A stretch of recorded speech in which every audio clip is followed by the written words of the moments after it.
welcome to this edition of Building from Ground Up series, powered by the UK Nigerian Tech Hub.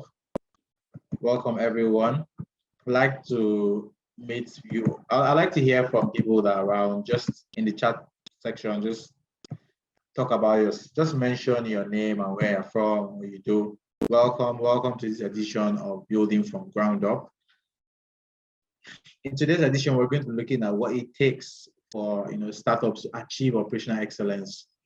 And so typically this session should have been moderated by Adeyemo, CEO of TechCabal Media, but he's unavoidably absent, so I'm filling in for him. I'm Adeyemi, senior writer at TechCabal.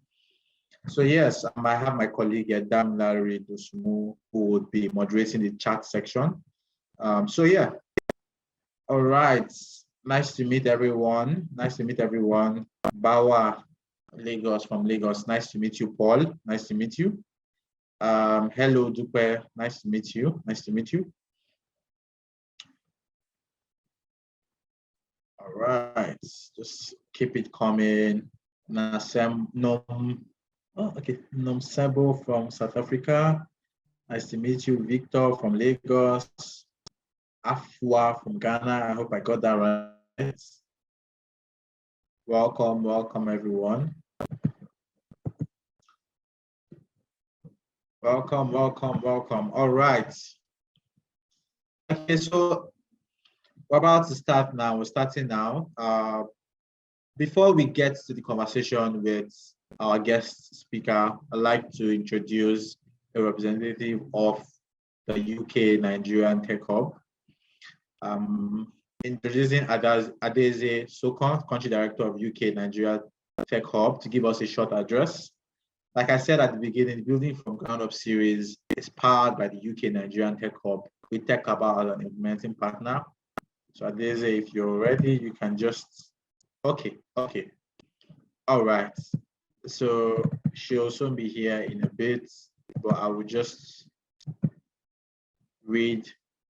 Okay, so before she comes, I'll just talk a bit about what the UK Nigerian Tech Hub does. I see you, everyone. Al from Lagos, Wisdom Zamani. Welcome from Abuja.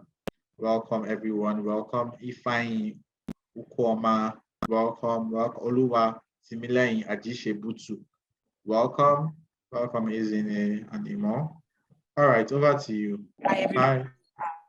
My name is Adeyemi Sokon, and I am the country director for the UK Nigeria Tech Hub. It's really great to be here at the UK Nigeria Tech. At the UK Nigeria Tech Hub. Can you hear me? Yes, just increase the voice. But yeah, sure. At the UK Nigeria Tech Hub, our work really revolves around building successful local digital economies. And what that means is ensuring that our digital economy is successful and contributes significantly to job creation, to revenue generation, to access to better quality of life by the solutions that our startups and innovators create. So our work really revolves around four main pillars. One is talent development, so supporting a lot of young people to acquire quality technology skills so that they can meet local and global job demands. Second pillar of our work is startup development and growth, supporting startups to acquire the necessary skill sets and connecting them to financing that can help them build successful companies and create jobs. We have a program where we support female founders called the Future Females Business School. And we have our Angel Academy, African Angel Academy, that supports angels to invest early stage financing in companies in Nigeria. The third pillar of our work is policy. So doing policy advocacy, we're very happy to have supported the Nigerian Startup Bill. And lastly, facilitating linkages between UK and Nigeria. So finding opportunities for companies interested in scaling to the UK, people interested in working in the UK remotely, and those kinds of opportunities, and opportunities to facilitate partnerships between UK and Nigeria. So we're really excited to be supporting building from the ground up, an opportunity for you to hear from experienced entrepreneurs on how you can be motivated and inspired, and then some few tips that will help you build your career. I truly believe that technology is very key, is a trigger, I believe, for economic prosperity and development. So we really need to remain focused, we really need to remain targeted, and we need to collaborate. And we need to really excel. Like we need to have, make sure that we're building solid solutions, solid companies, solving hard challenges, understanding that this is a calling to build a successful company, to build a successful industry. Tech cannot be like oil, right? We need to do better. And so I encourage you all to maximize this opportunity that the tech wave is bringing to us. And as you listen, please listen attentively. I say thank you to Big Cabal, TechCabal, happy to partner with them. I'm grateful to the UK government for the support, and also to all the amazing speakers and the entrepreneurs that are speaking on the program in sharing their experiences. Thank you. You can follow us on LinkedIn, on Instagram, on Facebook, UK Nigeria Tech Hub. If you want to learn more, ask more questions, you can follow me on LinkedIn as well if you have more questions. Thank you and have a great time. Over to you, Dan. All right. Thank you so much, Adeyemi. Thank you. Thank you. And if I see some talks about the volume, let me know if the volume is good. Thank you, Adeyemi. That was very useful. Talking about the importance of promoting and helping, supporting businesses, founders, people in tech. It's a great job the UK Nigerian Tech Hub is doing. Welcome everyone who has dropped in the message. Edwin, Eric, Ola, Sadiq.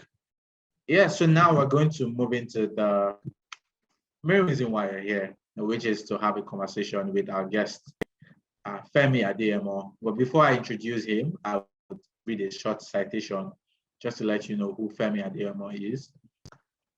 Femi Adeyemo is the founder and chief executive officer of Arnergy, a Bill Gates affiliated venture-backed distributed utility company that provides energy reliably to residential, commercial, and industrial customers in emerging markets, starting with Nigeria. He founded Arnergy in 2013 and has successfully led the company to become one of the fastest growing renewable energy companies in Nigeria.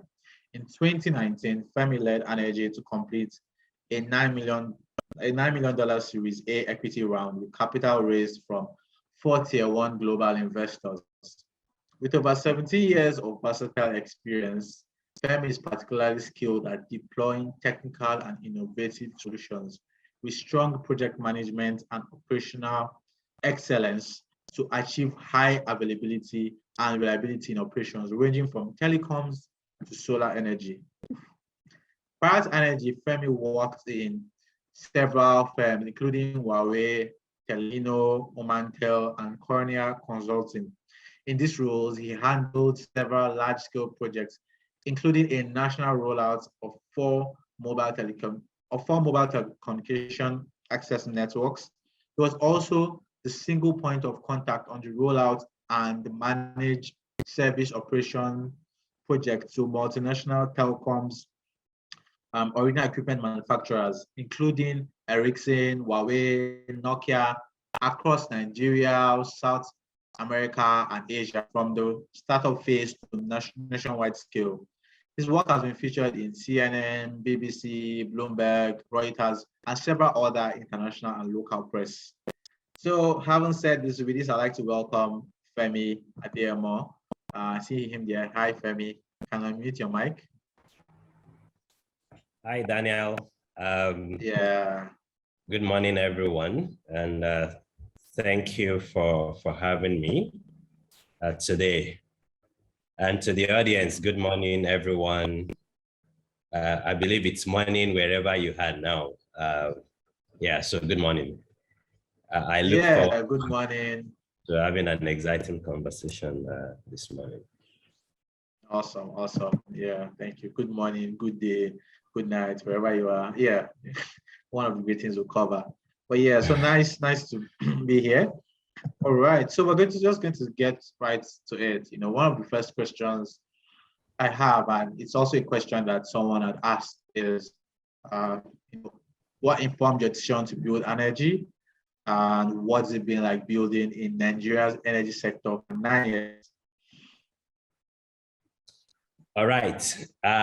Yeah, so thanks to the audience. Indeed, it's afternoon in a lot of places. People in the East, yeah, it's afternoon. So good afternoon for people that, yeah. So what was it like starting Arnergy? That's your question, Daniel. Yeah. Without going too much back into my professional career, I think one of the reasons, which is a why that the company was funded was, I mean, three things really, but I will try to, again, because of our time, speak to, I mean, the bit that the audience probably will relate to it more. So I was opportune to start my professional career when the mobile telecommunication sector was really taking off in Nigeria. And that was in the early 2000s. And I saw how our nation, from everyone focusing on looking for employment in the oil and gas, that was the hint thing then, you know, to a sector coming up, and I'm talking of mobile telecoms in the early 2000s, and then it became a thing, you know, that younger Nigerians like myself then in the early 2000s could say, okay, I mean, this could be where we could build a career. So I had the opportunity of then working with Huawei. I mean, they were just getting into Nigeria. The early entrants were the likes of Ericsson and Siemens. But getting into Huawei, and with about 2 years experience, I moved abroad for master's degree, and still under 30s, I was able to get consulting roles. I mean, in Europe, in South America. So that gave me a different mindset that, oh, I mean, this new sector that just happened in Nigeria, but for telecoms, then mobile telecoms, I probably would have landed maybe in oil and gas or banking. You know, so when I then moved abroad, I saw, I mean, other opportunities in telecoms. And I look back with the success story that came out of telecoms in Nigeria. And that, if you look at earlier than the year 2000, we probably had about 400,000 lines or 400,000 connections. But I mean, by the time that, I mean, it was like a decade after, so I'm talking about by 2010, we probably had crossed like 50 million subscribers, 50 million connections from 400,000. So that sector is arguably, I mean, the best success story out of Nigeria. And then when I began to work abroad, I look at the opportunities that I got from what happened in the telecom sector in Nigeria. And I asked myself if there was going to be another opportunity. Of course, tech, fintech, and co, I mean, that sector is also bringing in a lot of opportunity. But then I looked at it that if there was going to be another sector that could be a success story, similar to what we had in telecom, it was going to be energy, given the hydra-headed problem that we have in energy. So that was really what led to, I mean, moving back to Nigeria in 2013 to start Arnergy. And again, just to, I mean, the short answer is opportunity to be able to create a lot of jobs and to provide a solution to the energy problem that we've had, I mean, for several decades in Nigeria. So that's what led to me moving back to Nigeria to start Arnergy in 2013. Okay, awesome. That's insightful. If you put it that way, yeah, you're right. Telecoms really took off. Telecoms is, you know, one of the major contributors, leading the tech sector generally in Nigeria and Africa. So it's quite insightful that you looked and said, you know, what else? And energy, it says like we all need power to do different things. Absolutely. Yeah. So curious, along the way, you know, it's been 9 years. This and that question asks, what are the issues you faced, challenges, you know, along the way in terms of building? Starting out, and what lessons did you learn? Energy is not same as telecoms, but I guess it's similar tech. Or what do you think? I mean, if we want to dive deeper into the challenges, we probably will spend the remaining minutes that we have to discuss that. But I'll try to be as straight to the point as possible. So initially, I mean, in 2014, we started operation January 2014. And I mean, we weren't looking out to building our own products.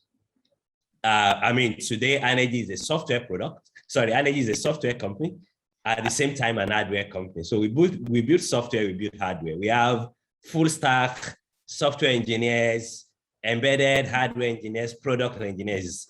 That was not the intention starting out. The intention starting out is let's look at one of the established players that we could work with, that we could partner with. So early days, 2014, 2015, we're likely just buying product off the shelf from the likes of Schneider, SMA, Victron. I mean, likely tier one players in this sector.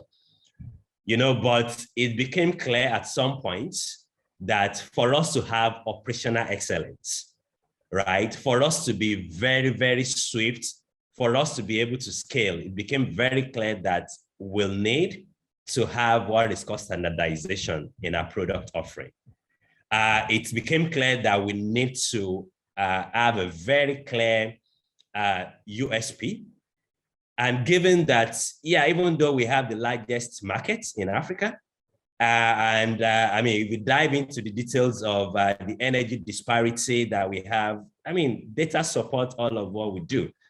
But again, I mean, great job that you've done. I've listened to a lot of other entrepreneurs that came on board, and I think it was Ola Orekunrin that mentioned, is there a market in the gap? So I mean, we look at, for instance, in the early days, we also were deploying. I mean, our first set of customers were residential. Later, I mean, residential in Lagos, in Magodo. Later, other businesses in Nigeria, but we partnered with Bank of Industry at some point, and we deployed a lot of systems in the rural communities. So some of the lessons we learned is, number one, standardization is very critical for us to be able to scale faster, for us to be able to have a good level of impact. I mean, when we look at the huge gap in the energy crisis. So that's standardization. That's also being able to offer products at the price that customers can afford. Because yes, we can go on and say there are 80 million Nigerians that are not connected to the grid, or maybe the whole country is even off grid because people don't experience more than maybe 8 hours on a daily basis.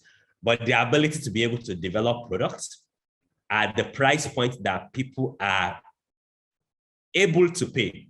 You might even be willing, but if you're not able, that's another point. So all of those lessons were learned over the years, which then led us to go back to the drawing board, develop a product, and provide at a price point that the markets in that gap that we want to target, they are able to afford. So those are some of the lessons. And of course, people, given that we, again, are a software company, I think on the software side, we probably had been able to do well. I mean, at the moment, it wasn't easy starting out too. I mean, we have a few of our software guys that are not in the country at the moment, that are working remotely. On the hardware side, we have a fantastic team of young Nigerians, less than 30. But building hardware is hard everywhere in the world. Even Elon Musk will tell you hardware is hard. But if you are then building hardware in Nigeria with a non-existent hardware ecosystem, it's triple or quadruple as hard. So those are some of the lessons. But I mean, because it's what we have signed up for, we're finding ways to navigate the challenges and to solve the problem as they come on a daily basis. Okay, wow, that's very insightful. The thing that you started out to be just, let's use other people's, devices and equipment, and you realize that you need to make your own, and you don't know what next you need to, I get along the way as you look to scale. realized that some things are probably better done in-house and some things are better collaboration. So yeah, Absolutely. very insightful. Yeah, hardware is hard. I mean, it's already the name, hardware. So yeah. Okay, so the next question I have is, and I think we spoke a bit about this when we had chatted earlier, but whole series about operational excellence. And this question is, how can leadership of a company, particularly an early stage startup, show that they are committed to excellence? How they transmit this energy from the vision across to their team. How's it been like? I know we also chatted a bit about, cascading is down, okay, your company adopting OKRs and a couple of things. So it'll be interesting to hear from you, yeah. Okay, very good question. So operation excellence. How do founders, how do we ensure that we're able to have the team and have that culture of operational excellence? I mean, I think it's critical that I mentioned that when starting out. I mean, and this is it's a balance that had gained a lot of traction and followership in the industry, that when you are starting out, you have to first of all do things that cannot necessarily scale, right? And what I mean by that is, founders, I remember early days, early installations. I climbed roof of customers myself, right? Wow. Joining early engineers to install. Of course, I know that cannot scale, right? I know I cannot be at every customer's installation, not to talk of climbing a roof. But some of those are important in the early days.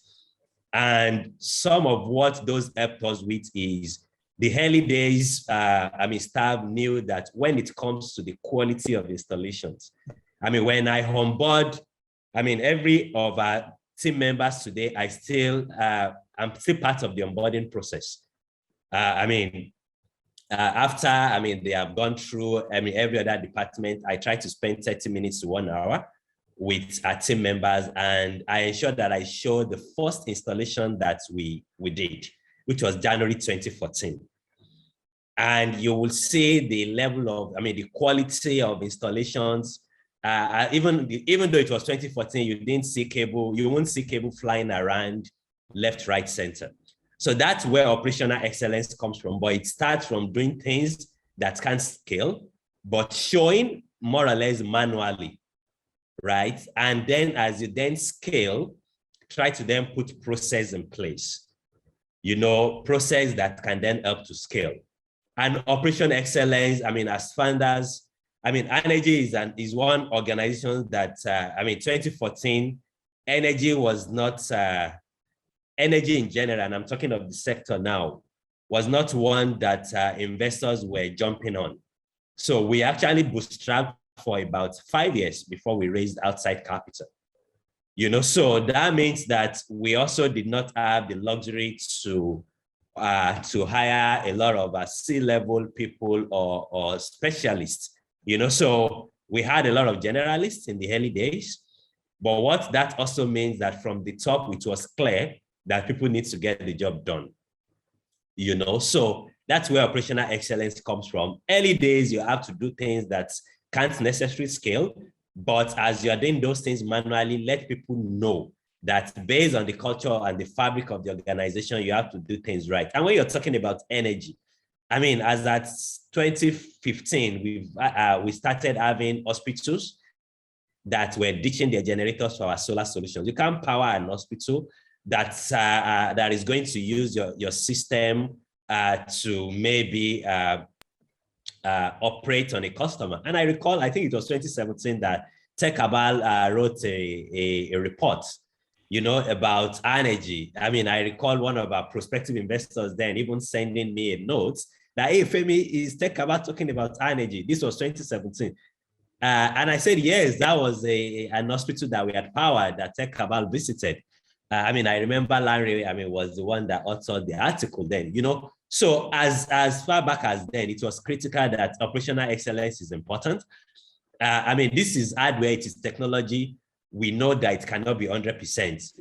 Even the likes of Tesla, Virgin Galactic and all of that. It's not 100%, you know, but I came from a sector where it is 99.99% reliability, you know, so that mindset, I mean, from the telecom industry that I was used to, you know, for having 99.99%, we brought that into what we do at Arnergy to ensure that operation excellence is very critical, and people are able to have that reliance on our system. So start with what cannot scale, but even with that, ensure that you are putting framework and you are either you like it or not, building that culture, because the people, the team will see it, and that's where it starts from. From then later building on the team, bringing in specialists that can, and I'm talking of lieutenant now, C-level, the management team that can then take that template and ensure that the team are able to take that forward and it becomes the fabric and the culture of the organization. Wow. Awesome, awesome. I think something that you said that got to me was, you know, coming from telecoms where, you know, you have to be uptime, you know, has to be 99 points. If best case will be 100%, but, you know, life happens. So bringing that same mindset to energy, which also requires that level of excellence, because sometimes, like in the hospital, right, difference between, you know, there being energy or not could be a life might be at stake, right? So It's actually very interesting to hear that. And I remember I read an article where you said when you're coming back, the first thing you did was ensure that, you know, there was like, you set up your house, right, around the clock power in your house. So you first did it by yourself. That was a no-brainer, you know, because you have to walk the talk. And I mean, just to speak to that, you know, this was 2013, and I thought, okay, if this is going to scale, at least I have to walk the talk. People need to know that it works, you know. But but indeed, I mean, we're still having to do a lot of education, because a lot of Nigerians still, I mean, cannot understand that solar can power a whole 5-bedroom duplex or a whole hospital with 20, 30, 40 air conditioners, you know. So I mean, imagine if I am the brand ambassador and you come to visit me in the house and there is light out and I told you, oh wait, Daniel, let's put on the generator. You know, that would be ironic. So I mean, since 2013, either in the house or at the different offices that we had used, we've never had a generator, you know, and yeah, that so we walk the talk. Yeah, I can see that light behind you. So we're watching it to track this event. We're watching that light. Must not go off. But yeah, it's good to hear that. It's good to hear that. Before I, you know, ask my next question, I see someone asking about, so the session is going to be recorded and uploaded on our YouTube. So yes, this session is going to be recorded. So just to point that out. So a follow-up question, you know, is, what are some myths that you see people point out about operational excellence? Because it seems like, I know you came from the telecom space to this space, you can't afford for things to fail, but what do you often hear people say, right, about, you know, operational excellence, the myths, that what do people need to unlearn as regards operational excellence? Yeah, I mean, I think the first thing starting out is so, I mean, especially for founders, is to know that you first of all have to have to do things that might not necessarily scale in the early days, and that's what will give you that in-depth understanding of the sector. I mean, as much as I don't like it, I mean, there are still early days energy customers that still reach out to me today. I mean, I'm intentional. I mean, working with the team to ensure that customers are calling a contact center directly, you know. But I think some of the things that are very critical that people need to know is, even though you might be able to automate, your operational excellence can help you to do it. I mean, you can do it, achieve a lot of automation. You can do better with operational excellence with automation, but those things first, you have to more or less, you need to be able to do them manually. And then take what you have achieved manually, then you can automate, which will then help you to achieve operational excellence, operational efficiency. For organizations and people that are still not used to objective and key results, which is more or less continuous feedback. There is no operational excellence, especially for startups, that you don't have a lot of specialists from day one. There is no operational excellence or operational efficiency by sticking to the KPI, what we used to know as KPI, which is you set it at the beginning of the year, and by the end of, maybe it is December, that you are then looking at, what we set in January, how far away are we from achieving it? No, you need to have continuous feedback. Continuous feedback with, line managers, and 360-degree feedback or 360-degree review also helps, because operational excellence is not a subordinate to line manager conversation, right? It has to be bi-directional, and that's why a 360-degree approach is very helpful to achieving operational excellence. And also, you have to also do self-check, because again, I've mentioned OKR. My customer experience team know me that they can just see my number. I'll just check in, just to check how are we doing. Because one of the things that is also critical is, and you see, even in the West, you see, there are a lot of shows that you will see, I forgot the names of some of those shows now. Boss will just go, discreetly, right? You see CEOs going discreetly to their people just to check that indeed, because at times you might have some of those metrics that might show that we're doing well, but what are the customers feeling, about us? So some of those things are helpful to achieve a great operational excellence. So just checking discreetly a few times to validate that indeed whatever data is showing us as leaders, as management team members, it's indeed what is happening on the floor, on the factory floor. Operational excellence does not necessarily mean you have to micromanage. I see a lot of extremes even with leaders that are the best in the world, and you could see extreme, right? So operational excellence does not necessarily mean that leaders need to micromanage. You still need to trust your people, but when it is required, checking just to validate that the thesis of the organization based on the operational excellence is still as valid as data is showing. I hope that answers your question. Yeah, that's been very useful. Talking about doing things that don't scale, to even the way tasks are given out and how they are measured. So OKRs being objectives and key results, just to call it out, it's a different way to measure performance as opposed to KPIs. And also talking about how you have to do like a 360 feedback. It's not just between the employee and, for example, his manager, right? It's also looking at the whole company. Yeah, so that's been very, very useful, very insightful. So Femi is saying he's found that using OKRs have been more meaningful for him than using KPIs. Okay, thank you. So a question I have, a follow-up question. One follow-up is someone asking, is impatience healthy in growing startups? You've been at it for 9 years. That question is not full, but I'm curious, is impatience healthy in growing startups? You bootstrap for a while, before you raise some money. But along the way, what have you found? Impatience, patience, does it play out for you? That's a very good one.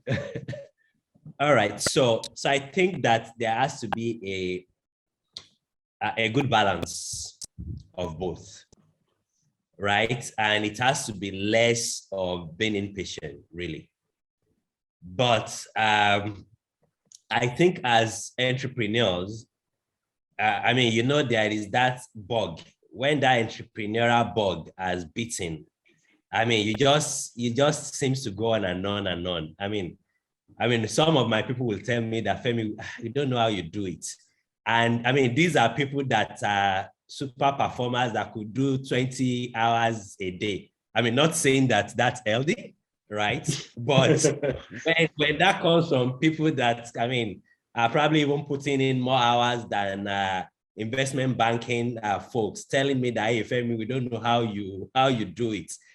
You know, I mean, one thing is entrepreneurship is not bread and butter, ladies and gentlemen on the call, right? Because I mean, at times, I mean, I read a lot of motivation speakers, right? I mean, saying a lot of good things about entrepreneurship, especially venture-backed entrepreneurship. It is not bread and butter. And I dare to say that it is not for everyone. You need to be wired for it, right? So that's number one. You need to be wired for it. And then when they were talking about patience, definitely, I mean, like I mentioned, 5 years, more or less bootstrapping. And I mean, I see a question around, oh, how did you get funded during the first years of your business? I mean, so those first 5 years, it's a mix of course, some savings. I mean, I had some good money when I was consulting, you know. So, I mean, I had a fair bit of savings, but of course, we also, when we're starting out, again, energy was not a sexy sector as it is now. It was more or less impact then. I had investors telling me, hey, Femi, we cannot finance your customers in Lekki or Ikeja. We're only willing to finance at the bottom of the pyramid. You know, so it was clear to us then that we had to look elsewhere. So between 2015 and 2016, we got cumulative of about £250,000 grants from, again, this is being sponsored by the UK government. I mean, we can't thank you enough. The UK government has been very helpful. So £250,000 in total between 2015 and 17 from DFID, now FCDO of the UK government. So that helped to validate some of our initial thesis. I mean, USAID also, I mean, at some point we got into the Power Africa program. I mean, also got, we won $100,000 from also the USAID. So again, for entrepreneurs, maybe in energy or maybe non-fintech sector, when you're starting out, please get grants, especially the ones that, I mean, we did not go for, and no disrespect to $10,000 or $5,000 grant, no disrespect at all. But we were just shooting for the big ones, you know.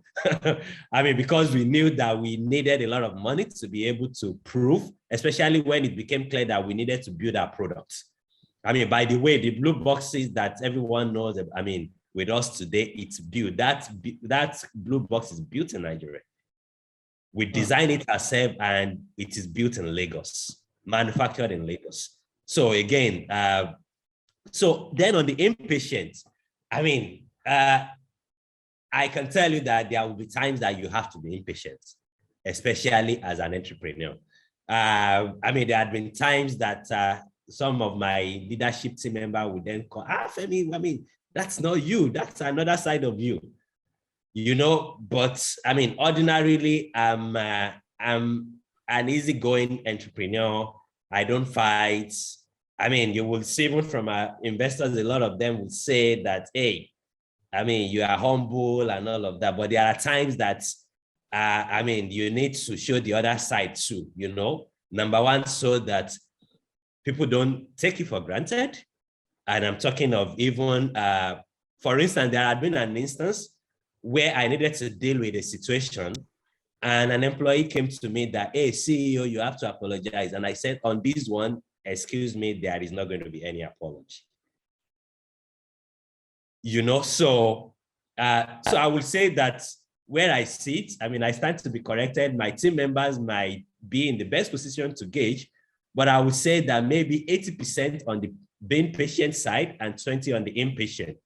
And I need to add this, and this is likely with my team, especially the tech team. You know, when we are building a product, there is that concept of minimum viable product, which I believe everyone knows about. That's one that, especially when we have to be strategic, when the first mover advantage is very critical, that's one where I have been seen, and I've even been more or less painted as not being patient, and maybe not even having an eye for excellence. You know, we're talking about operational excellence here. But excuse me, when you have a product that if you don't push to the market at the MVP level, and you want to have a finished product, you might be late to the market. And by the time you get to the market, there might not be any market. Let me even put it that way. And I recall, with my hardware team, there were a particular product that I just told the guys, this MVP is good enough, boom, go to the market. Some of my engineers were not very excited. They were like, no, I mean, you know, we have operational excellence. I said, guys, you don't understand. It's market. At the end of the day, we hit the market with that product. I mean, my team members on the call, they will understand what I'm talking about. That quarter, that product brought the best revenue when we look at the distribution of the company. But we then had to go to the drawing board to perfect the product. And my analogy to that is, if you look at Samsung, I recall the first Samsung tablet. That was in 2009. I was in Oman then. That was probably 2009 or 2010, the first Samsung Galaxy tablet. I remember, I'm still seeing the products now in my imagining how heavy the product was. And by the time you make a call for a few minutes, the heat that the tablet will generate. But excuse me, if Samsung did not launch that product at that time, there could be Nokia today. Where is Nokia today on the Android and mobile phone market, or the market share?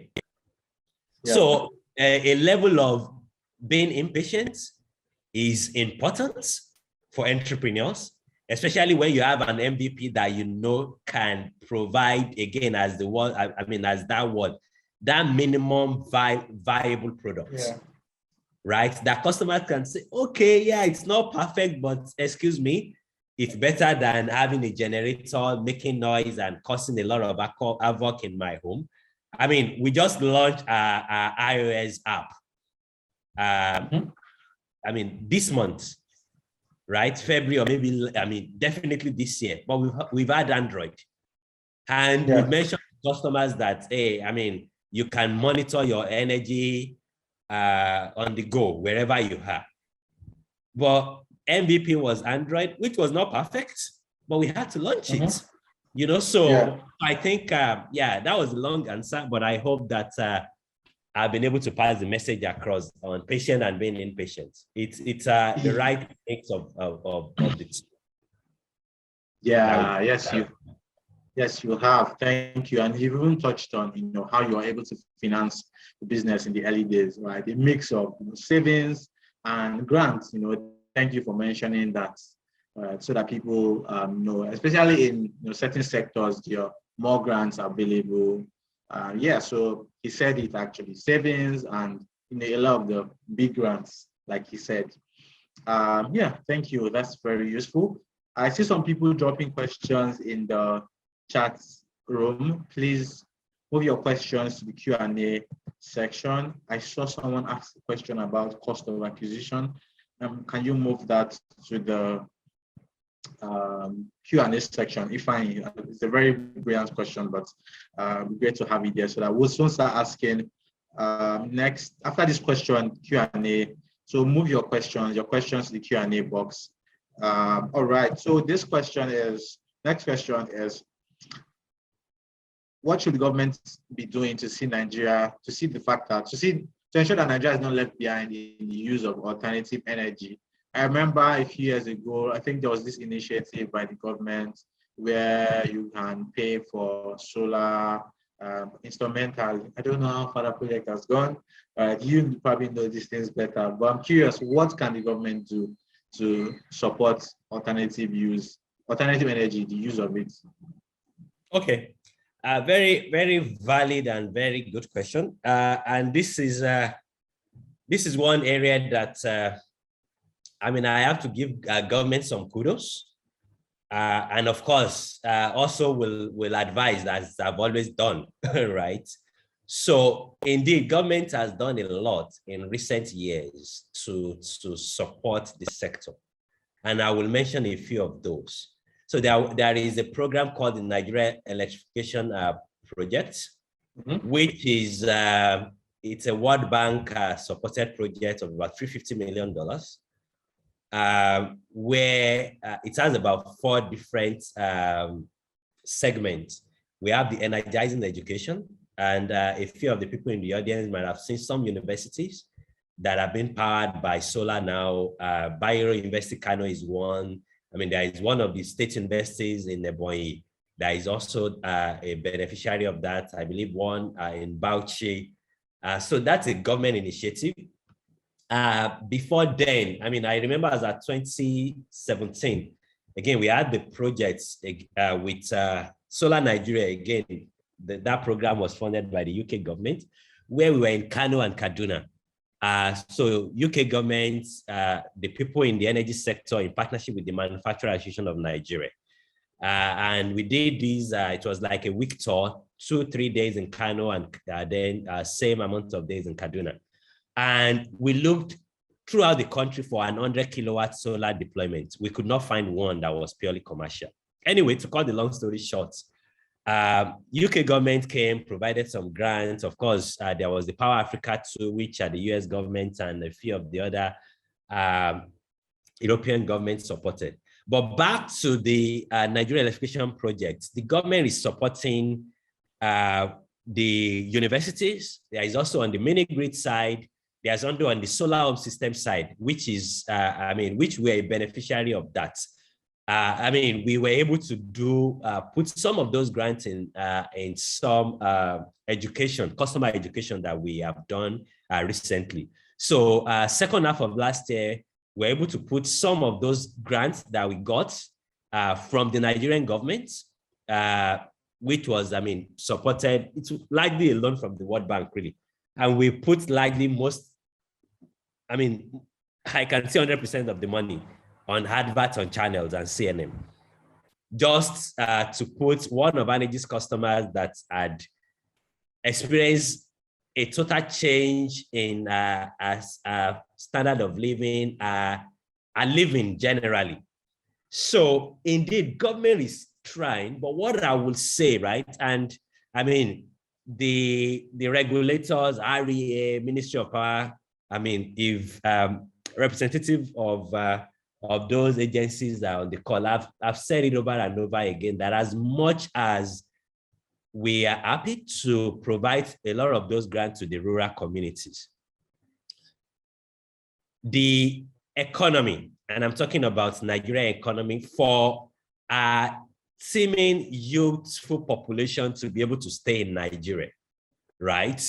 To be able to provide and more or less add to the GDP. Yes, I know we can support agric in the rural communities to help with the GDP, but the brain power that will make all of those happen are the people on the call today, right? And if they do not have uninterrupted power for the software guys to be able to build their softwares, for the fintech guys, for the cryptocurrency guys to be able to work uninterruptedly, the next flight to Canada, they are off, right? Because energy can, if people have uninterrupted electricity, we've done some survey before and I mean, it's clear to us that, of course, I mean, a lot of Nigerians want to be in Nigeria, really, if they can earn well. And then, I mean, of course, forget about, we're not discussing security now today, right? But at least on the energy side, and I mean, good earning power. Government, I mean, we still hope that government can direct a large percentage of those grants instead of what we have now, like 95% going to rural communities. We need a good number of that coming to SMEs, coming to residential homes of young Nigerians that had the brain power, and even SMEs that they say is the bedrock of the economy. I hope that answers your question. So yes, government is trying, but majority of those are going to the rural communities, and we hope that the people on the call today will be able to power their homes. I see questions around how much will it cost to power a 3-bedroom and all of that. This is not an energy marketing conversation. So I think that you can, and I see someone also in the chat box asking for your IG handle. If there's any email, they can send, you can mention it. My colleague Damnari will type it out so that they can follow up with you. Yeah. All right. So for people that want solar in their homes or offices, you can send a mail to sales@arnergy.com, or just even go on our website, arnergy.com. There is Anna. Anna is waiting for you on arnergy.com. So that's that's awesome. That's our chat bots available round the clock, and you can be sure that a physical sales agent might take over from Anna immediately, or as soon as you finish the chats, you get a mail in your email to take it forward. For me, my IG handle, unfortunately, I'm not an IG person, right? But I sleep and wake up on LinkedIn. So LinkedIn, Twitter, that's where you find me. So LinkedIn is Femi Adeyemo, Twitter, Femi Adeyemo. Yeah, I'm as active on LinkedIn as I think that's my second office, so we can meet there. Okay, that's good to hear. All right. So if you have any questions, yeah. So just Femi Adeyemo and look for him. Okay, I see some questions related to funding for the first 5 years, but I think you have answered that. So he did say he was able to personal savings and grants and the little money the business was making. Yeah. Right? Is there any other thing I missed? Yeah, exactly. So yeah, I mean, again, bootstrapped entrepreneurs, it is very critical that, I mean, sales, because that's what is going to survive. I mean, we had, even though we had not raised capital then, KPMG was a customer in, the first 5 years. Shell was a customer the first 5 years. I mean, we had a deal where we powered a student hostel that as at 2017 was an 85 million naira revenue, one deal, So, I mean, and interestingly, we did not really have a very solid commercial team or sales team as we have it today, but yeah, and I ensured then that, I tried to do as much sales as I can as the CEO. So sales was very, very critical to us. And of course, on IG, Energy is on IG, please. And we're very heavy on on IG. So the question was asking Femi Adeyemo. So Energy Solar on IG, please. Yeah, and people are there to answer your questions. Okay, thank you very much. That's very useful. Yeah, so just by putting the word out there and you're able to combine all these resources to ensure that the business was keeping afloat. So Ifane's question, I like this question. Sorry, Daniel, before you go ahead. GE was a customer. GE Power was GE Healthcare, was a customer within the first 5 years. So what that means is if you want to bootstrap, you have to roll your sleeves and ensure that your working capital, your cash flow can at least sustain you a bit. But I tell you, it was tough, though. It was tough. Yeah, I mean, I won't be here and be telling you that it was all rosy. There were times where decisions had to be made on children's school fees, staff salary, which one, So that's that's some of the sacrifice of bootstrapping, but it has its own advantages, definitely. Yeah, I'll do that Awesome, again. awesome. Oh, okay, great. If I know you asked a question. I don't know if you want to make the session interactive. Happy to have you unmute your mic to ask your question. If in Ukoma, while you're waiting for you, Adedamola is asking, how do you set up OKRs in your company? Do you have any sources for more information? Okay, if you're ready. So if I just wait, you come up after he answers Adedamola's question. So how do you set up OKRs in your companies? Do you have any sources, information on implementing OKRs? So just curious. Yeah. Sure. So before we set up OKR, so I bought a book, Measure What Matters. Yeah. Right. So you can't go wrong with OKR. I mean, that book was written by the founders of Measure What Matters. Right. So lay your hands on that. It's not everything that matters, really. Right. In an organization. So you can have KPI and all of that, but hey, ladies and gentlemen, it's not everything that matters. So you need to focus on what matters, and that's what you need to measure. That's what you need to track. That's what you need to review to ensure that. And we started using OKR 3 years ago, and it's a framework that you get better at as you continue to use it. I mean, 2022 OKR at Arnergy will be the best ever. But I can tell you, even as last year, there were some misses that I was like, So I look at the OKR, I'm like, we missed out on this. And I then jotted it, and I told our VP operation that there is no way that we're going to set OKR in 2022 that we won't track these, because I mean, some of the, our inability to capture that on the OKR came back to more or less it us hard, So as you continue to do it, you will ensure that, you will say that it's important that and that's why it is helpful that it is quarterly. So as new things come up, for instance, we're optimizing our onboarding process now. And then it is clear that on our mobile app, so we have an Android mobile app, and we also have iOS now. And we have customers paying us. We've seen that a lot of customers are using it. Why don't we then have even customers to be able to initiate payment on that mobile app? It wasn't on as at December, but that came up last week, and then that's something that as soon as we're reviewing, we will just have to bring that on board. I hope that is helpful. So get that book. You will see a lot of examples, and you might also need to get a tool. So we use a tool called BetterWorks at Arnergy.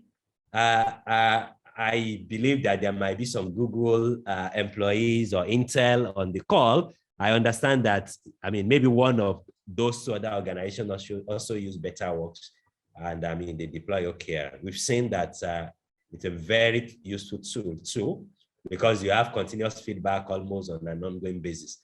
Adoption might be hard in the early days, but it is left to the management team, the founder, to ensure that you continue to incentivize and get your people to adopt and use it. All right. There's a question on customer. Awesome. That's very, very insightful. Ifeanyi is on. Ifeanyi, you can mute your mic. Okay, I'm here. Femi, I think I heard of you far back as 2013. So I had a friend, we both studied in Netherlands. And of course, we're into this solar revolution thing. And I think he met you, but now he's at Tetra Pak Buluwaga doing something else. So he really spoke very highly of you, and we followed your trajectory. I have two questions I wanted to ask, because I think that's very important as we go on into this clean tech revolution across the world. The first of it will be about the customer acquisition cost. How do you optimize it in a way that makes sense? Operational excellence, yes, but if you're trying to bring these numbers and look at your unit economics to make sure that it makes sense as a business, how are you able to install your devices or your your systems in Kano for a business that is domiciled in Lagos? Do you send your installers? Do they lodge in hotels there? Do they come back? If they have issues there, do you have local panel installers that can help you manage those issues? That would be the first. The second of the question I want to ask is about the power, and this is my fear. This is what worries me in this industry.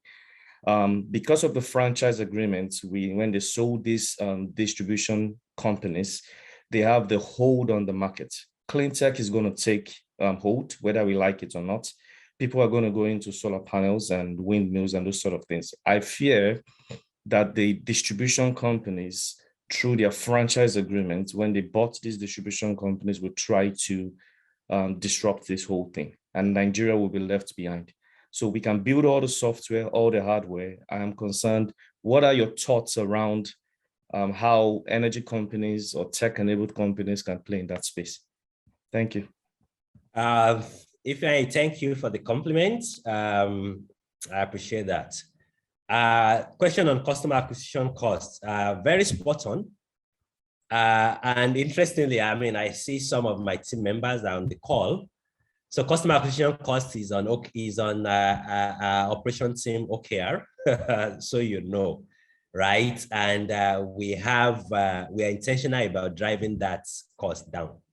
But to answer some specific questions, for instance, on installation, I mean, it will interest you to know that as at I believe it was 2017, late 2017, we more or less decided to let installation move to the outsourced model. So all our installers that were on our payroll as at 2017, end of 2017, we had them to go.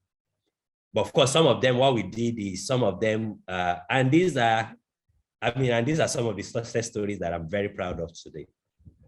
You know, a few of them, in fact, most of them then, they were not first degree holders, not even polytechnic graduates. They were technical school graduates.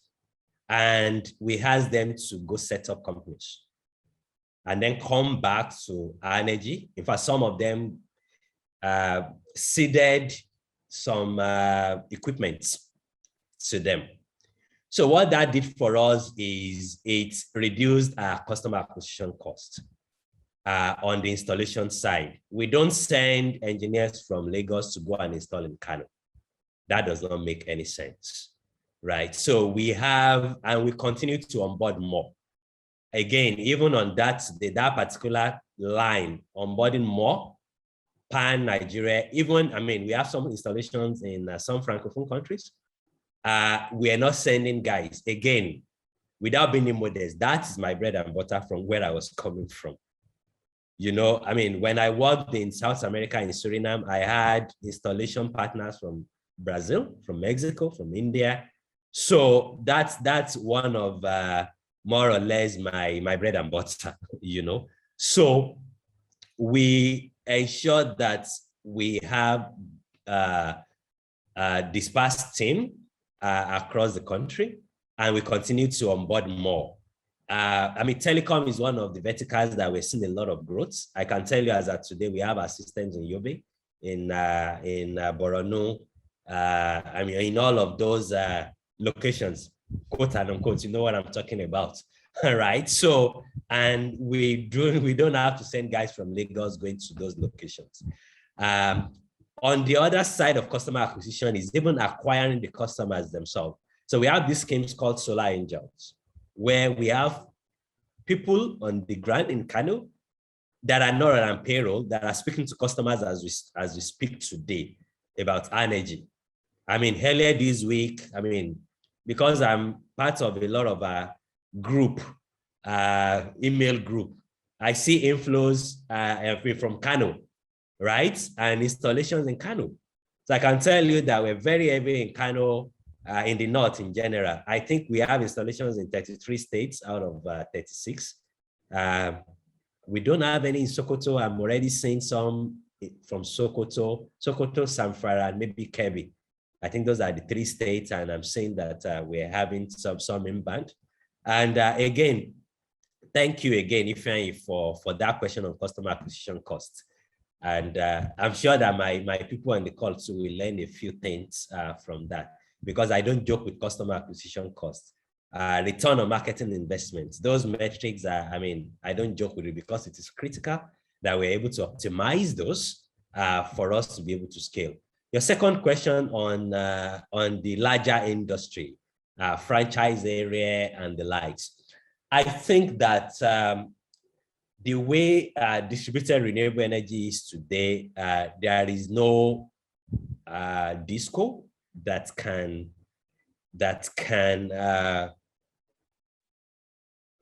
what's the word now? So I think maybe on kilowatt hour pricing, maybe there might be conversations around, don't offer it if you are not a disco. But excuse me, in a lot of estates today, they're already doing kilowatt hour pricing. There are 1,001 facility managers that are already offering kilowatt hour pricing to their customers. And I know that on my LinkedIn, I have a lot of, when I do a lot of posts, I see disco guys and the oil and gas, they are the most viewers of a lot of my posts on LinkedIn. So they know that, some of my thoughts, they have an idea of what the thoughts are, but I don't think that, as a nation, we're even ready to solve the problem that we have in the sector. I put up a poll recently on what's the mindset, what's the mindset of the audience really on how the problem should be resolved. And I think we also have a very little trust, even on the distribution side. And where I sit is until government take their hands off discos completely, we're probably not going to go anywhere. I think Ikeja are probably the ones that I would say that they've done fairly okay. If I have to rate the 11 disco, 2 are already taking over, or 3 now, but I think that we can do better, but I won't really blame them because of the 40% that the government is still holding on, because it's not, I can't imagine running any of the discos today with government not really allowing us to be innovative. I hope that answers your question. So I don't see that happening today. When it really becomes 100% private, I think market forces will play. And maybe it's at that point that we might then begin to see some sort of convergence, because I also have another poll ongoing on LinkedIn now, where I asked that, what are people's thoughts around maybe even a solar energy company or a DRE like ourselves partnering with discos to acquire customers to scale. And it's having the lowest score as at today, but I can tell you that where I sit, I say that has some potential if done rightly. But are we there yet? The answer is no. Not when government still has 40%, and no matter how innovative you might want to be, that might be thrown to the dustbin with a simple or single government policy on that. All right. Femi, just as a follow-up. So what I was trying to get to was, in terms of market pricing, of course, the kilowatt hour pricing would come in. I was looking at it primarily from the point of view of the regulatory and the legal. So there's a Lagos State electricity policy that was launched late last year. And it talks about distributed energy resources. Lagos is trying to power it and increase the Lagos State electricity markets. That I know for sure that this is being contested now privately. I'm sure it's going to go into the levels of, does Lagos State Electricity Board have the legal and the regulatory mandates to, because of that anchor of that franchise agreement. So market forces, yes, I understand. I'm looking at it from the legal and regulatory point of view. Yeah, so I think from where I sit, and that's probably why, as a company, we've not really participated in decentralized, and I'm talking of disco and the likes. I think, I mean, if you look at Lagos today, I believe that the data states that we have 15 gigawatts of generator capacity. What are the discos, or, I mean, what regulatory framework or what legal injunction and the likes are there against diesel generator 15 gigawatts or the 60 gigawatts versus the 4 gigawatt that we have in the country? So I think that's where, as at today, until we're ready as a nation, you know, on the policy side, because if we're ready, the government is just going to do what is right, make this thing completely private and hold the private sector accountable. So if the discos are saying, I mean, Lagos State, they don't have that legal right to go that part, I'm sure the generator guys are installing more than whatever Lagos State government wants to do. And they're doing that off-grid, they're doing that in a decentralized way, and they're bringing more numbers, more megawatt, more gigawatt to the table, you know, than whatever is happening on that side. So to be honest with you, given what has happened historically, the game that we are playing today is just playing under, I mean, whatever regulatory law is available, which is generate less than 1 megawatt, distribute less than 100 kilowatts. And I think we're happy with that. We say that there's still a lot of markets in that gap, right? And that's what we're focusing on. And when we are ready to do the right things, right? I mean, I know about the policy that you mentioned. I mean, I know, I mean, people that put it together, and I mean, we try to, I mean, provide some feedback, but I think we still have some way to go with all of these back and forth on regulation, going to court and all of that. Nigerians need electricity, right? And it's not going to court today, tomorrow that is going to solve that. Awesome. Thank you very much, Femi. Thank you. You can connect with Femi on LinkedIn. I'm sure there are many more questions, but thank you. Your questions have been very insightful. Excuse me. Before we go on, my colleagues going to put a poll out now, a poll asking a few questions. So I'm just going to let the poll, so ask questions, you know, do you run a startup? What are challenges you face in managing operations? So I'm just going to fill it. And so I'm just holding up for people to fill it. So you can start filling the poll right now. Okay, one person has filled it. Yeah, so I see some people have been asking questions in the chat room section. You can send in your questions to the Q&A box. I know that there are a number of questions around collaborations with Femi. I think you can send that to me. Send a message to him on LinkedIn. I'm certain he's open to actually collaborate, partnerships, right? And there are people asking about. We're all for partnership. We can't do it alone. Yeah. It's a very divided problem we're trying to solve. Yeah. And there are questions around how you are able to get the grants and the customers. I don't know if there was any specific. I know you've told people that they need to roll up their sleeves. Well, maybe there's any special thing that you can. No, yeah. I don't think there's anything special, right? So number one is you have to also put yourself out there, right? So for instance, if I'm on LinkedIn, I don't feel as if I'm wasting away my time, right? So LinkedIn is work for me, right? Because that's yield value. For instance, I lead investors, Breakthrough Energy Ventures, that's the fund that, Bill Gates put together. That's like arguably one of the largest venture capital climate fund in the world. We were the first portfolio company in Africa. They were coming to Nigeria and they sent me a mail or a message on LinkedIn. Imagine if I didn't have a LinkedIn account, or if I wasn't active on LinkedIn.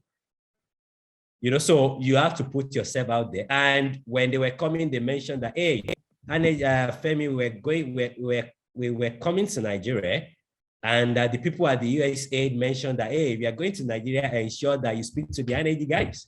So how did the USAID guys get to know about us, right? It's about attending conferences and then just, making yourself known. North Fund is one fund that a lot of people still ask me, Femi, how did you get North Fund to make an equity investment in your company? If I recall meeting the president of the Nigerian Norwegian Chambers of Commerce, and the man said, Femi, even he had been trying to get North Fund to make private, equity investment in companies, and it's been difficult. How were you able to do it? But I was in Accra in 2017 for a conference where I was a panelist, right? April of 2017. And after I finished my presentation, the gentleman who is the vice president at North Fund now walked up to me and said, Femi, that was a fantastic presentation. That he had just joined North Fund a few months before. And everything I said aligned with what they want to invest in. That was 2017. It was 2 years later that they wrote us a check. And again, consistency. So whatever, I know that we are in the time of it. Startup are winning now, right? We are seeing a lot of investment left, right, center. But that was not the case in 2019, especially in our sector. So consistency always is always very important. So I think it's, again, just put yourself out there. Don't be a conference addict. That's the word, right? Because again, you shouldn't be attending everything, right? You still, there is still customers to be onboarded, right? But you have to be strategic. Being strategic around, okay, you want to do maybe 1 or 2 a quarter. Who are the people that will be there, right? And if you have a strategy, the people you want to meet, right? So those are the ones that, you go after. And I also saw a question around sales. How were you able to get GE, KPMG and the likes? Again, as an entrepreneur, you can't just be sitting in you can't just finish at home and then just finish at work, then just go home, right? I'm not saying go to nightclub. I don't do nightclubs. Just for your information. So, all these deals are not even nightclub-led deals, So, by the way, I'm a Christian, and then I use what I have. Either it's church, fellowship, events, and then I just put myself out there. Right. All right. Thank you, Femi. We're still filling the polls. Only about 46% of participants have actually filled it. So please, let's fill the polls. Let's fill the polls. Yeah, thank you, Femi. That's very enlightening. For someone asking, this session is going to be recorded and we'll put it up on our platforms, right? So if you missed the beginning part of the section or any parts, it's fine. You'll be able to actually go back and listen to everything we've asked.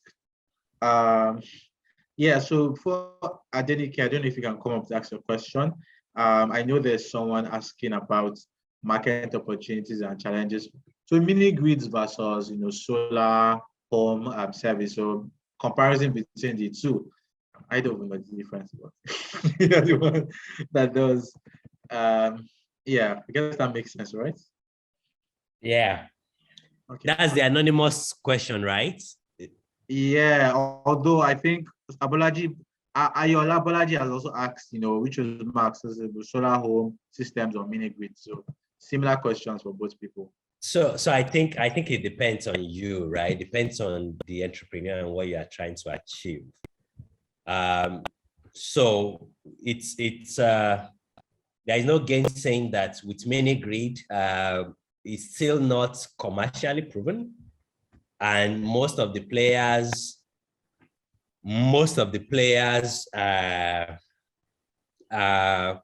largely, or most of the projects are largely grant backed. right? I mean, nowadays we're seeing a lot of even foreign players coming to Nigeria now because there is now government grants backing it. A lot of them were not looking at mini grid before. With the Nigerian electric program that I mentioned, for every mini grid connection, the project developers get, I believe it's $350 or $300 for every connection. So if you have a mini grid that you set up and it has 200 connections, verified connection, that's 200 by 300, that's 60,000, right? I used to be good in maths. So that's 60,000, I believe, you know? So, so that's what we see with the mini grid. And again, because mini grids sort of have that community and togetherness and ability to be able to power what we call productive use.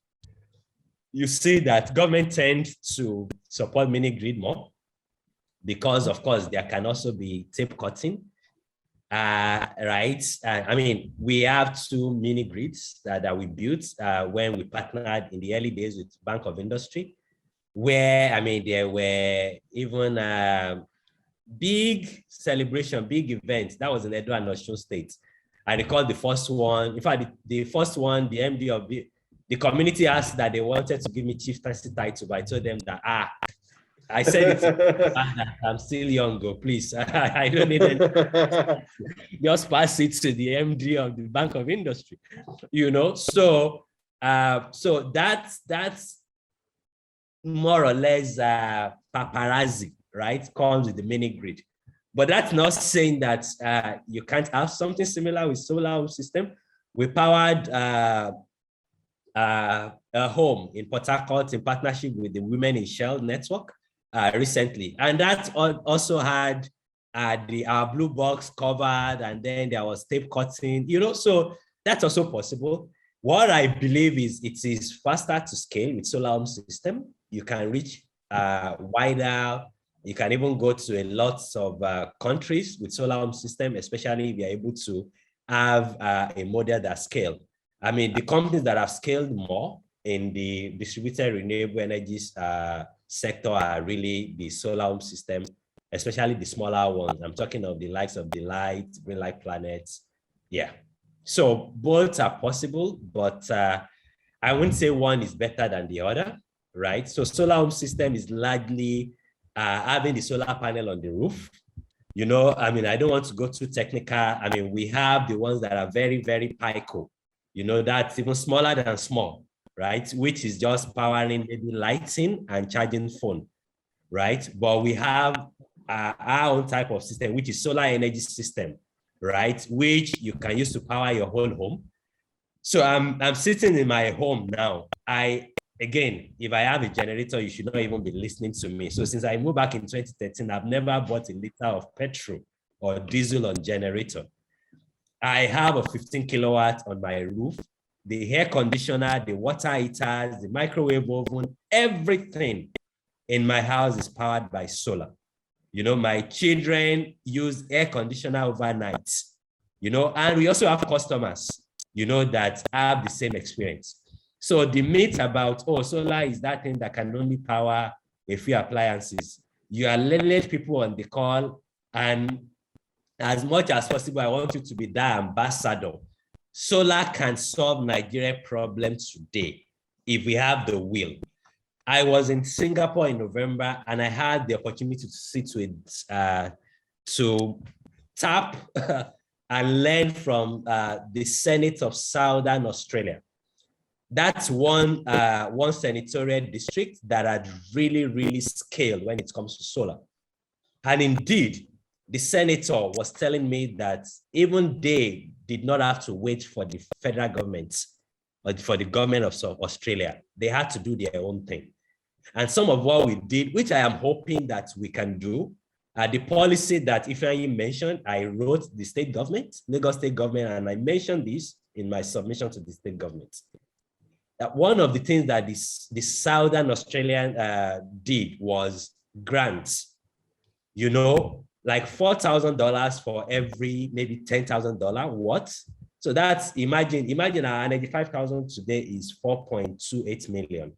That system will power, it is powering, not will power a lot of customers in Lekki, Ikoyi, Ikeja, Abuja, Kano. It's powering 4 5-bedroom apartments. Everything without air conditioner and water heaters. The ones that then move to 10 kilowatts, they are powering their homes, they're powering their businesses without generator today. That's solar home system for you. The larger ones that I'm discussing, the one I'm talking about, we call it solar energy system. The solar home systems are the smaller ones that can power your lights, maybe the DC system like the like of Lumos, But when you really want to auction your generator, right?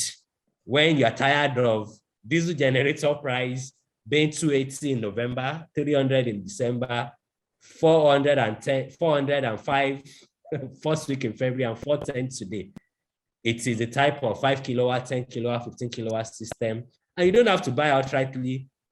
Leasing plan over up to 36 months. We do that. And we just want Nigerians to be happy living in Nigeria, Awesome. And then not thinking, it's only when you travel to UK or US that you can have uninterrupted power. Yeah, awesome. Thank you so much, Femi. Thank you so much. I see questions coming in, but we can't take any more questions. There's one that I have, and I would just ask if you can just touch on it briefly. We're already almost out of time, but Adeyemi talked about how gender diverse is energy. Like, what are the prospects for women, right? I don't know, is energy space, is it male dominated? Yeah. I won an award recently, right, on gender balance. So we have 3 people on our C-level today. So our chief commercial officer. So my other 2 C-level executives are female. So our CFO is a fantastic female, and our chief commercial officer is a lady. So, and I can tell you that I'm sleeping more now. Awesome. That's good. So yeah, there are definitely opportunities. Yesterday, Femi, I was telling you that I should add awards, in the background. You should have brought that award. Okay. Yeah. That's a good point. Yeah.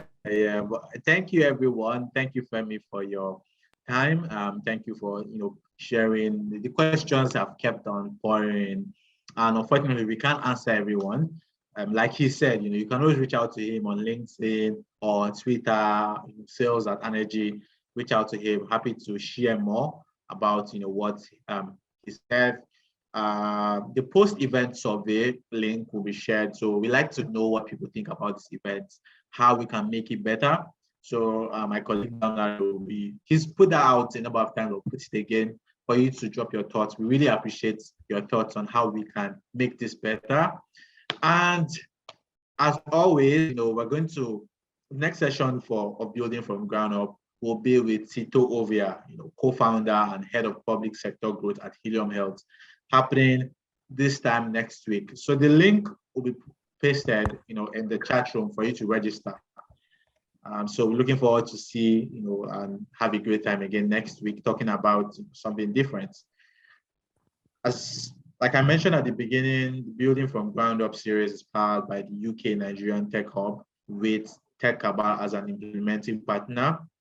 And this event has been organized by TechCabal Insights, call them TC Insights. TC Insights is TechCabal's data research and intelligence unit, which provides actionable data on startup and the tech ecosystem across Africa to investors, entrepreneurs, big tech companies, regulators, and other players on and off the continent. Thank you, everyone. Take out time to follow the UK Nigerian Tech Hub on LinkedIn, Instagram, and Twitter. Also, subscribe to TC Daily, which is one of the most, if not the most comprehensive roundup on important tech stories on the continent. So thank you, everyone, for joining us. Looking forward to see you again next week. To all those who didn't get their questions answered, feel free to reach out to Femi. on LinkedIn. Find him anywhere, just hold him and just ask your question. Thank you very much. Yeah, so thank you very much, Imo, for registering for all the events in March. Thank you, everyone. Angela, thank you, Dora, thank you, everyone, for showing up. All right. Thank you, Femi. Thank you, everyone, for having me. Thank you to the TechCabal team and the UK Nigeria Tech Hub. Well done. Keep it up. Yeah. All right. All right, Bye. Femi.